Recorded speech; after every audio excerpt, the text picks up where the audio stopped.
Narinig niyo na ba ang sinabi ni Senator Ping?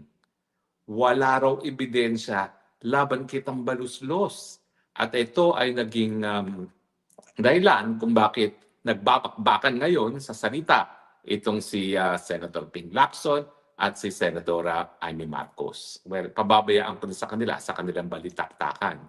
Pero ang aking gustong maidiskurso ngayon sa inyo, kalokohan naman yan na walang ebidensya laban kay Martin Romualdez. Ang totoo niyan, ang siste sa Kongreso, wala pong demokrasya dyan. Bagamat sila lahat ay mga kongresista, isa lang po talaga ang bida dyan sa Kongreso, isa lang ang nasusunod. Para siyang diktador. At ako po'y naging miyembro ng Kongreso, kaya masasabi ko yan. Diktador po, hindi lang parang. Diktador po ang speaker. Kung ano ang gusto ng speaker, makukuha niya. At dahil ang pagpasa ng pangtao ng budget, ang pinaka-importanting trabaho ng mababang kapulungan, talaga naman pong ang budget, ang responsable dyan ay ang speaker. Well, unang-una po, sino ba si speaker? Si Tambaluslos. Di ba ho? Pinsang buo ng ating presidente. So hindi lang siya ordinaryong sinuportahan ng mga kongresista dahil gusto siyang maging speaker ng presidente. Alam ng lahat, talagang dugong-dugo ang Speaker Tambaluslos sa ating presidente. So kaya kumpiyansa sila na dahil kadugo siya ng ating presidente, talagang lahat ng inuutos ni Tambaluslos ay pag-uutos din ng presidente. Kaya naman po, kapag merong ginawa ang Kongreso sa budget, yan po sigurado ay merong basbas ng speaker. Kasi hindi naman po pwede na yung pinaka-importanting trabaho ng Kongreso, yan ang pagpapasa ng pantao ng budget, ay walang kinalaman ang speaker. Now, sa aking karanasan, lahat po yung mga insertions na yan, dapat binibigyan ng basbas na speaker. Bakit yan binibigyan ng basbas na speaker? Dyan po talaga nakakasiguro ang speaker na yung kanyang mga kongresista ay magiging tapat sa kanya. At paano ba naman niya masisiguro ang pagiging tapat ng kanyang mga kongresista kung hindi sa kadatungan, sa kaperahan? Kaya sigurado po ako, walang ni isang insertion na naipapasok ang kahit sino, maski pa si Zaldico, maski pa si Stella Stella Kimbo, nang hindi po yan binasbasan ng speaker. In fact, ang system po dyan sa Kongreso, kapag ikay merong insertion at a-aprobahan ng speaker, dapat yan pipirmahan ng speaker. Ang problema, yung pinirmahan ng speaker, yan po ay dumidiretso lamang sa Committee on Appropriations. Meron po yung file, pero I doubt kung ilalabas nila yan, kasi pag dinabas nila yan, ilalabas talaga na lahat ng mga kababalaghan, lahat ng mga kagaguhang mga insertions na pinagmulan ng mga kinukurakot ng mga senatong at mga congressman ay may basbas na speaker. Pangalawa, hindi ba ho, ang speaker naman, ang siyang talagang nagtatalaga ng Committee on Appropriations. Alam nyo, dalawa yung pinaka-importanting posisyon na inaasahan ng speaker. Unang-una yung majority floor leader. Bakit? Kasi siya magpapatupad kung ano dapat yung gagawin ng Kongreso habang siya ay speaker.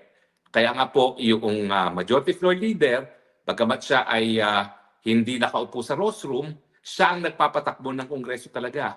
Yung daily agenda, siya nag-i-schedule at kapag budget at pinag-uusapan, hindi lang ang majority floor leader ang tatanggap at magdi-discuss dyan sa mga miyembro ng Committee on Appropriations, siya rin ang responsable sa pagsasalang kung paano nga magkakaroon ng diskurso sa pantao ng budget. Now, ang importansya ng majority floor leader, siyempre, siya yung tinatawag ng party whip. Siya talaga yung nagsisigurado na a-attend ang mga miyembro at boboto sa mga initiatives ng administrasyon. At siyempre, pagdating sa pantao ng budget, at sinasabi naman talaga nila, parang ang pinakamakapangyarihan talaga dyan sa Kongreso ay ang chairman ng Committee on Appropriations. Bakit? Kasi alam naman natin na ang mga politiko tumatakbo para sa Kongreso dahil sa mga proyekto na dapat nilang makuha at ma-deliver sa kanilang mga constituents. Sa totoo lang, malungkot, ang mga Pilipino walang pakialam kung anong batas ang napapasa o kung miski walang naipapasang batas yung kanilang kongresista. Ang gusto nila may proyekto. At siyempre, para sa mga kongresista, dati-dati ang mga proyekto ay panggagaligan ng kita. Ngayon po, dahil 60% na at marami ng mga ghost projects, maski wala ng project, may kita pa rin sila, puro kita na lang.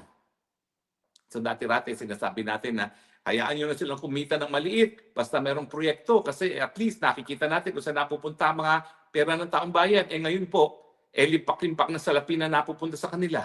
Barya na lang napupunta sa proyekto kung meron pa. Kasi nga po, napakadami ng mga ghost projects na nabubuking. Hindi lang po ng ICI, kung hindi ng Ombudsman. So ngayon, sasabihin ngayon ng senador sa Blue Ribbon Committee na wala raw ebidensya laban kay Romualdez. Alam mo, ebidensya na yan. Unang-una, yung naipasang budget ng 2024, naipasang budget ng 2025. Hindi po papasa yan nang hindi po yan binigyan ng basbas ng speaker. So kung ano man yung kabalbalan na nandyan sa budget na yan, yan po talaga ay responsable. Responsibilidad ng speaker.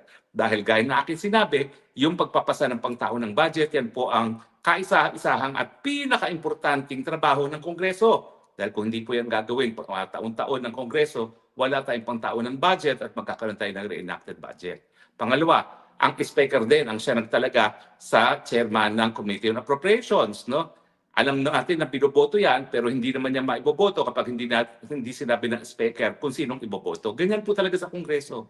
Huwag kayong mag-isip na palibasa lahat sila may mandato sa taong bayan, lahat sila equal. Hindi po. Ang speaker talaga ang Diyos sa Kongreso. Dahil ang pirma ng speaker, that means guaranteed insertion para sa kongresista. Ibig sabihin, kung talagang hindi happy yung kongresista sa nakuha niyang budget dun sa National Expenditure Plan, yung sinusumite ng Malacanang, talagang kinakailangan niya ang pirma ng speaker para magkaroon ng insertion. At alam naman natin na dyan sa insertions, mas malaking kita nila kaysa dun sa mga nakapaloob na sa NEP. Pero yun nga po, huwag kayong mag-isip na palibasa nasa NEP na wala silang kita. SOP po ang tawag dyan, Standard Operating Practice. Kaya whether or not silang responsable dyan, talagang naibibigay pa rin sa kanya. Pero, siyempre, walang kabusugan ng mga magnanakaw. Kapag sila pa ang naging naprobahan nila na talagang silang kumuha ng pondo, yan po, mas malaki ang kubra. Kaya nga po, minarinig kayo mga salitain ngayon na meron yung SOP, meron mga parking fee, kasi meron mga projects dyan na nasa distrito nga nila pero inaangkin ng senador o di naman kaya inaangkin ng party list. No? Kaya hindi po libre yun. Kinakailangan magbayad ka ng parking fee miski hindi yan kay congressman ang galing. So, pero bukod pa po doon, ano na po ang talagang aktual na ebidensyang nakikita natin? Well, unang-una po, no? Nagsalita na po si Zaldico. Si Zaldico po, hindi natin po pwede baliwalain ang mga sinasabi niya, ha? Dahil siya ang naging Committee on Appropriations Chairman at talaga naman pong tinalaga siya ni Speaker Tambaloslos para maging Committee Chairman. Kung tututok lang doon tayo sa 100 billion na insertions ng ating bangag na presidente at yung 25% na 25 billion na diniliber ni Zaldico, di ba, ang sabi ni Zaldico, alam yan ng Speaker. At siyempre, hindi lang alam, yan ay inendorso pa. Di ba ang sabi, ang utos ng hari hindi pwedeng mabali? O hindi ba? Yan ay kuntsabahan. So I'm sure, tanggap na ni Zaldico na may pananagutan din siya, pero umaasa siya na pag nagkaroon ng pagpapalit sa mga liderato natin, importante pa rin ang kanyang testimonya para madawit nga dito sa korupsyon nito ang presidente mismo at si Speaker Tambaloslos.